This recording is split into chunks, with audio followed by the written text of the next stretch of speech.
जब भी हम साधना करते रहते हैं, शरीर का दुख या सांसारिक दुख आता है तो साधना को बढ़ाना चाहिए, लेकिन हम साधना को छोड़ देते हैं, उस दुख के साथ तादात्म्य कर लेते हैं। इससे कैसे बाहर आए? ऐसा है कि हमारा शरीर, हमारा मन और हमारी चेतना कुछ जुड़े हुए हैं। चेतना गर्भ में है, शरीर सबसे ऊपर है। तो शरीर पे जो भी प्रभाव पड़ेगा, प्रभाव हमें अपने जीवन में सबसे ज्यादा लगेगा, क्योंकि चेतना तो गर्भ में है। और अगर चेतना का विकास भी ना हुआ हो तो चेतना का प्रभाव भी कम रहता है। तो जितनी भी विधियां हमारे पास इस समय हैं, उसके अनुसार शरीर को स्वस्थ करने का प्रयत्न करना चाहिए। और जितना ज्यादा हम श्वासों पे ध्यान देंगे, उतना हमारा मन और शरीर का संपर्क थोड़ा कम हो जाता है।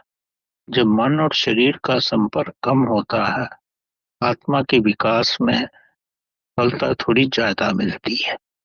इसमें आध्यात्मिक शक्ति का भी हमारे भीतर प्रभाव ज्यादा होने लगता है। और इसके अलावा उससे प्रार्थना में भी मन लगाना चाहिए, ताकि हम जितने भी प्रयत्न करते हैं, अंत में सफलता तो भगवान को ही देनी। अपनी तरफ से पूर्ण कोशिश कीजिए और बाकी जो है परमात्मा पे छोड़ दीजिए, क्योंकि इसके बाद तो हमारे हाथ में कुछ नहीं रहेगा। क्योंकि संबंध संग्रह में उलट पुलट होते रहते हैं, कोई जैसा लॉस ऑफ जॉब हो गया, या अपने जो प्रियतम है उसमें कम ज्यादा या लॉस होता है, तब भी मन लगता नहीं है। ये तो स्वाभाविक बात है, जितना अगर परेशान रहोगे तो मन तो नहीं लगेगा। तो उसमें तो मन अगर आपका ज्यादा स्ट्रांग होगा, तभी इन झटकों को बर्दाश्त कर सकेगा। अब अर्थ को एक 7 और 8 के बीच में आ जाए तो बहुत सारी बिल्डिंगें तो वैसे ही गिर जाती हैं।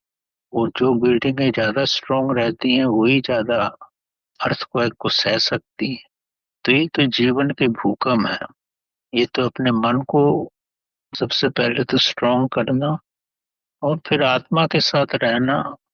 क्योंकि जो कुछ भी होता है, होता तो प्रभु की मर्जी से है।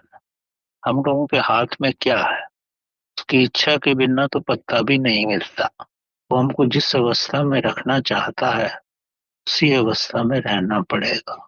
अगर वो चाहता है कि हम उसकी तरफ अगर अग्रसर हों, तो हमारी समस्याओं को वो स्वयं ही कर देगा।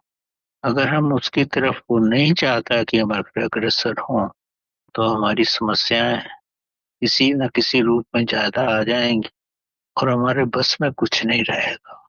तो संक्षेप में मैं यही कहना चाहूंगा, जो कुछ भी होता है उस सर्वशक्तिमान परमात्मा की वजह से है।